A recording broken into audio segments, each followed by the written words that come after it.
Mas isso era tecnologia na época, era tecnologia, né? Então tem que pensar nisso, eram tecnologias, ferramentas que os seres humanos usavam. E muito é passado culturalmente, mas tem muito essa questão também de dominação territorial que faz com que a gente tenha essa noção de, tipo, os europeus são os principais, são a cultura que mais tem conhecimento. Mas muito desse conhecimento que os europeus têm foram aprendidos ou se agruparam culturalmente aos europeus através dessas dominações territoriais que existiram aí. E a cartografia foi uma delas, né? A cartografia, essa expansão marítima que se tem ali nas grandes navegações depois, porque quando você vê as grandes navegações, você vê uma Europa dominando os mares, você vê a Inglaterra, Portugal, Espanha, ali no século XV, XVI, XVII, dominando essa rota marítima, né? E aí você tem uma cartografia muito importante nesse momento para poder fazer com que haja essa expansão, né, para os outros continentes. E aí muito do que vem é essa influência que a Europa conquistou culturalmente, né? É interessante a gente ver, eu gosto muito de falar de Brasil colonial no GeoPizza, porque é um tema que tem muitas raízes no mundo atual. Normalmente a gente pega para estudar boa parte do Brasil a partir do século XIX, Brasil Império, Brasil de Dom Pedro I, Dom Pedro II, mas toda aquela economia que já existia no século XIX, ela foi herdada da época colonial. Mas o que eu quero dizer com isso? Por que eu estou no Brasil? Por que eu sei da cartografia? Porque essa necessidade de expandir e de procurar outras terras, ela foi algo extremamente arriscado e algo não recomendado por muitos reinos. Ninguém tinha realmente interesse em fazer isso. Se você for ver os principais potências da navegação no século XV, eram espanhóis e portugueses, que foram dominados por muçulmanos, pessoas e reinos que tinham conhecimento cartográfico muito grande por causa dessa expansão moura. Você tinha, claro, a Itália tinha um grande conhecimento cartográfico, mas ela era voltada para o outro lado.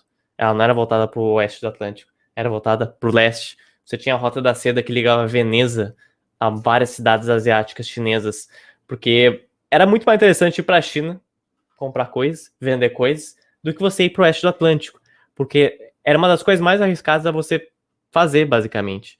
Porque você não tendo ponto de referência para estudar uma costa, como eu falei, costa era o principal ponto de referência dos cartógrafos, como é que você vai se mapear? Como é que você vai se identificar? E pelo que tudo indicava para várias pessoas no século XIV, no século XV, tinha muita água no oeste do Atlântico. E aí entra todo aquele debate, era água, não era água, vai ter continente, vai ter outros 3 continentes, não vai ter? Você tinha umas pessoas que se aventuraram no oceano adentro, e basicamente todas elas diziam a mesma coisa, muita água. Por que você vai para lá, entendeu? Realmente não existe motivo. A gente pensa, nossa, não tinham mapeado o mundo inteiro, olha como eles são atrasados. Por que você quer mapear o mundo inteiro, cara? Por exemplo, sei lá, você mora numa cidade litorânea, você olha para o mar e você pensa, vou ir reto. Ninguém faz isso na sua vida, não tem motivo para você fazer isso. O que motivou isso foi desespero, essa é a realidade, a única realidade possível. Países quebrados, em outras palavras, Portugal quebrado. Portugal encontrou várias ilhas, como os Açores, como também ilhas perto da costa da África, e viu que essas regiões podiam ser férteis e também podiam ser não tão férteis assim. Mas foi aí no século XV, ainda no início, que Portugal começou a implantar as capitanias hereditárias nos Açores e viu que isso dá algum retorno, isso dá para fazer alguma coisa. E havia lendas de mais ilhas no oeste do Atlântico. Então, motivado também por esse sentimento de desespero, porque eles precisavam de muito ouro, a navegação para cá não foi nada muito planejado. Muito pelo contrário, você tinha, claro, mapas que até hoje se especula que existam ou não. É dito que sabiam da existência de ilhas para cá ou de outros tipos de coisa, mas o que motivou foi praticamente a necessidade econômica de uma economia de Portugal que estava baseada no ouro e território minúsculo. Portugal está cercado de inimigos e veio para cá.